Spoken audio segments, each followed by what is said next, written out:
እንደዚህ ይላል አንድና ሁለት ከቁጥር 1 እስከ 2 እንደዚህ ይላል። እንግዲህ ወንድሞቼ ሆይ አለ ሰውነታችሁን እግዚአብሔር ደስ የሚያሰኝ ሕያው ቅዱስ መስዋዕት አድርጋችሁ ታቀርቡ ዘንድ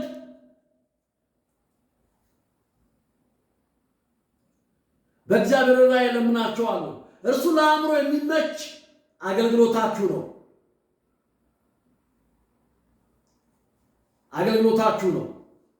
የእግዚአብሔር ፈቃድ እርሱ በጎ ደስ የሚያሰኝ ፍጹም የሆነ ነገር ምን እንደሆነ ፈትናችሁ ታውቁ ዘንድ በልባችሁ መታደስ ተለወጡ እንጂ ይህን ዓለም አትምሰሉ።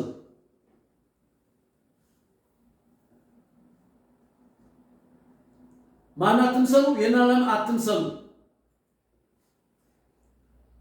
ትክክለኛ መታደስ ከውስጥ ነው።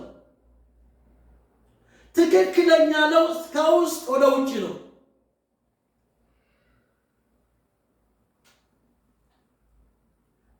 ከውስጥ መታደስ ይጀምራል። ማንም በክርስቶስ ቢሆን አዲስ ፍጥረት ነው ካለ በኋላ ወደ ውስጣችሁ ነፍስ እረኛና ጠባቂ ተመለሱ ተብለናል። ስለዚህ እያለን ያለው እንግዲህ ወንድሞቼ ሆይ ሰውነታችሁን እግዚአብሔር ምን የሚያደርግ ደስ የሚያሰኝ ሕያው ቅዱስ መስዋዕት አድርጋችሁ ታቀርቡ ዘንድ በእግዚአብሔር ርኅራኄ እለምናችኋለሁ አለ። እርሱ ለአእምሮ የሚመች አገልግሎት። ለአእምሮ የሚመች ስንል ምን እያልን ነው? አለባበሳችን፣ አነጋገራችን፣ የምናረገውን ነገር ሁሉ ለእግዚአብሔር ክብር መሆን አለበት። የእግዚአብሔር ፈቃድ እርሱ በጎ ደስ የሚያሰኝ ፍጹም የሆነ ነገር ምን እንደሆነ ፈትናችሁ ታውቁ ዘንድ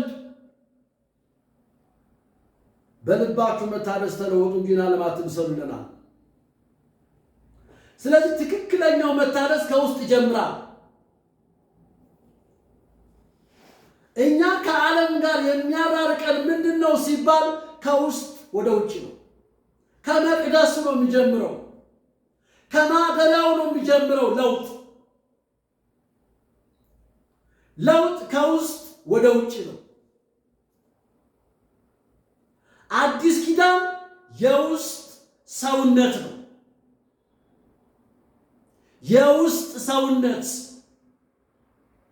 የውስጥ ሰውነት ይለናል። ስለዚህ ኤፌሶን ምዕራፍ 3 ላይ እንመለከታለን። የአዲስ ኪዳን የውስጥ ሰውነት የሚያሳየን ሮሜ ምዕራፍ 3 ላይ እንደዚህ ብሎ ይነግረናል። 3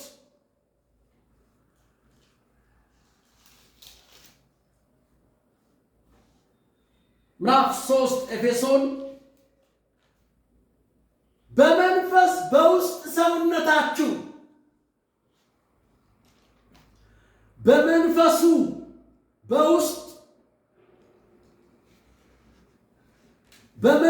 በውስጥ ሰውነታችሁ በኃይል እንጠነክሩ። ክርስቶስ በልባችሁ በእምነት እንዲኖር እንደ ክብሩ ባለጠግነት መጠን ይስጣችሁ። የእናንተ ስር መሰረት በፍቅር ይጸና ዘንድ ከቅዱሳን ሁሉ ጋር ስፋቱን፣ ርዝመቱን፣ ከፍታውን፣ ጥልቀቱን ምን ያህል መሆኑን ለማስተዋል ከመታወቅ የሚያልፈውን የክርስቶስ ፍቅር ለማወቅ ትበረቱ ዘንድ እስከ እግዚአብሔር ፍጹም ሙላት ደርሳችሁ ትሞሉ ዘንድ ይለናል። የመጀመሪያው ነገር የሚያነሳልን ምንድን ነው? በመንፈሱ በውስጥ ሰውነታችሁ ይለናል። እንግዲህ የምናየው ነገር ምንድን ነው? በውስጥ ሰውነታችን ስንኖር በክርስቶስ ስንኖር በተፈጠርንበት በተወለድንበት በተገኘንበት መገኘት ስንኖር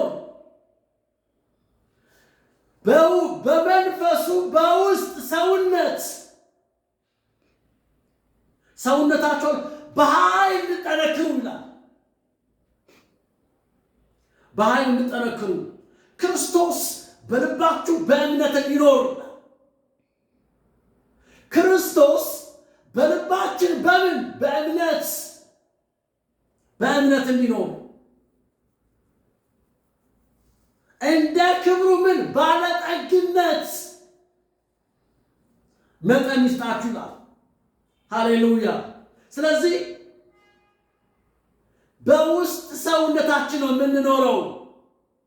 አሁንም አንድ ክፍል እንመለከታለን። አንደኛ ጴጥሮስ ላይ ምዕራፍ 3 አንደኛ ጴጥሮስ ምዕራፍ 3 ላይ ቁጥር 4 ላይ እንደዚህ ይላል።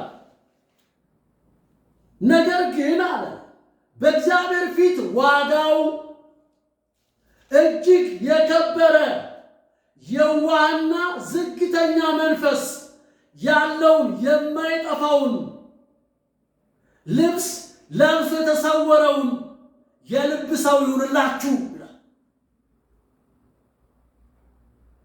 ዋው የሚገርም ነው። በእግዚአብሔር ፊት ምን የሆነ ዋጋው እጅግ የከበረና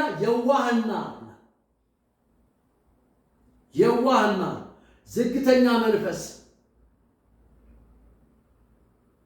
ኢየሱስ እንዲህ አለ፣ ከእኔ ተማሩ እኔ በልቤ የዋህ ነኝ ይላል፣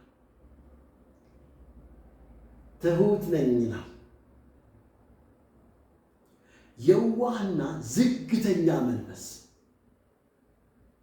በውስጥ ሰውነት ስንመላለስ አንንቀዠቀዥም። በውስጠኛው ሰው መውጣትና መግባት ስንጀምር ወደ ውስጠኛው ወደ መቅደሱ እንመለስ። መቅደሱ ይሄ ነው።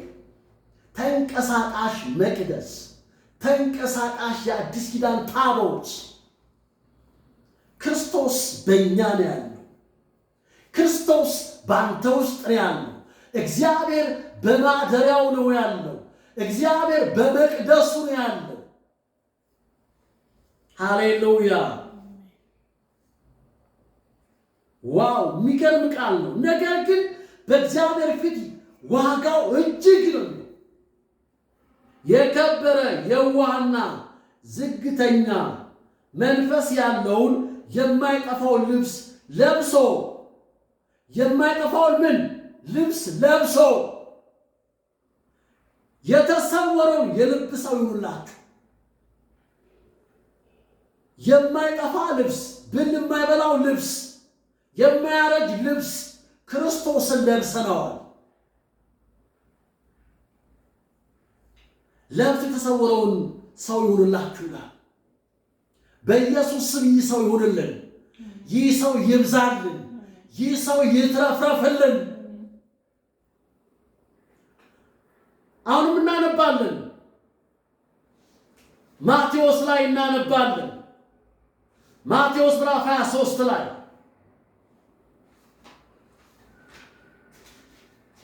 ማቴዎስ ምዕራፍ 23 ላይ የምናነበው ቃል ዋው እንደዚህ ይላል። ምዕራፍ 23 ቁጥር 25 እስከ 28 ከቁጥር ምዕራፍ 23 ቁጥር 25 እናንተ ግብዞች ጻፎች ፈሪሳውያን በውስጥ ቅሚያና ስስት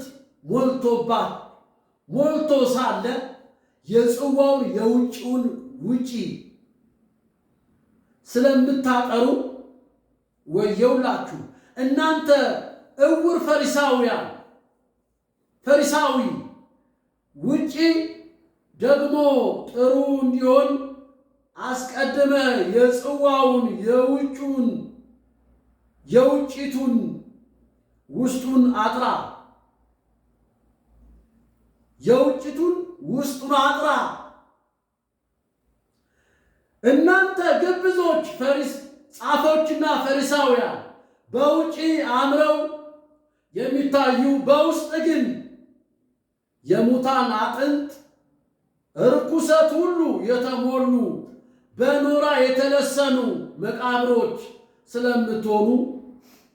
ስለምትመስሉ ወየውላችሁ። እንዲሁ እናንተ ደግሞ በውጪ ለሰው እንደ ጻድቅ ትታያላችሁ፣ በውስጣችሁ ግን ግብዝነት፣ አመፀኝነት ሞልቶባችኋል። ውጭ ያለው እንግዲህ የሚታይ ነው። ውጭ ያለው ሁሉ ነገር ከውጭ ነገር ነፃ ሆነን ወደ ውስጥ እንመለስ ነው።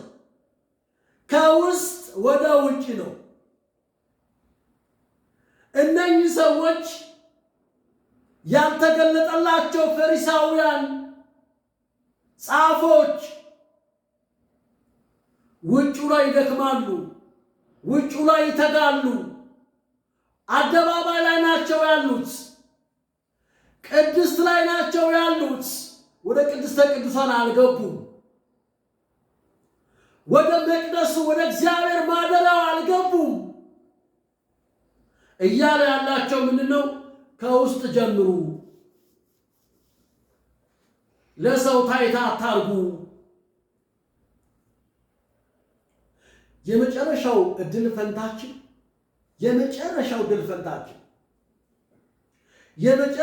ፈንታችን በውስጠኛው ማንነታችን ላይ መሆን ይኖርበታል። በውስጠኛው ማንነታችን በክርስቶስ በመንፈሱ በውስጥ ሰውነታችሁ በኃይል እንጠነክሩ። ክርስቶስ በልባችሁ በእምነት እንዲኖር። ዋው! የሚገርም ነው። በጣም ይገርማል። ጳውሎስ በገላትያ ምዕራፍ 2 ላይ ቁጥር 20 ላይ እንደዚህ አለ፣ አሁን የምኖረው ኑሮ አለ በወደደኝ ስለ እኔ ራሱን አሳልፎ በሰጠኝ በእግዚአብሔር ልጅ ላይ ባለኝ እምነት ነው የምኖረው አለ። እኔ አሁን የለውም አለ፣ ሞቻለሁ፣ ተሰቅያለሁ ይለናል። በሕግ በኩል ለሕግ ሞቻለሁ።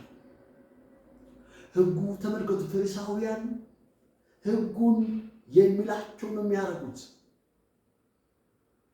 እናንተ ግብዞች ጻፎችና ፈሪሳውያን ነው የሚለው። በውስጥ ምን አለ? ቅሚያ አለ፣ ከዛ ስስት አለ። ቅሚያና ስስት ሞልቶ በዚህ ውስጥ ነው የሞላው እኮ ሳለ የጽዋውንና የውጭቱን ውጪ ስለምን ታጥራላችኋል?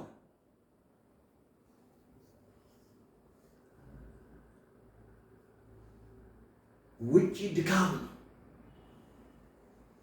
ስለዚህ ሕይወታችን በውስጥ በማይታየው ሰው